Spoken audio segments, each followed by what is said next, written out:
మీ సమయాన్ని వాళ్ళతో గడిపితే ఇవన్నీ ఎందుకు సమస్యలు వస్తాయి?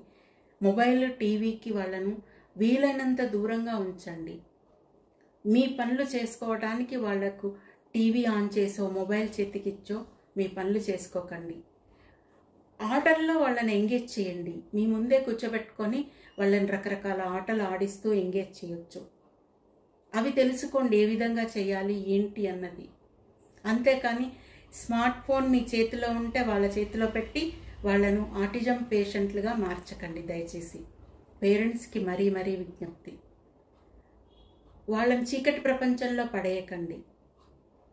అందరు పిల్లల్లాగానే ఆడుకునే విధంగా వాళ్ళని తయారు చేయండి. దయచేసి మీకున్న సమయాన్ని వాళ్ళతో గడపండి. దానివల్ల పిల్లలు మొబైల్కి దూరం ఉంటారు, టీవీకి దూరం ఉంటారు, మీకు దగ్గరలో ఉంటారు. ప్రతిదీ మిమ్మల్ని అడిగి తెలుసుకుంటారు. అంతేకాని ఫోన్ చేతికిచ్చే వెతుక్కోమని ఆటలాడుకోమని దయచేసి ఏ పేరెంట్ కూడా వాళ్ళను ఆటిజం పేషెంట్స్గా తయారు చేయకండి.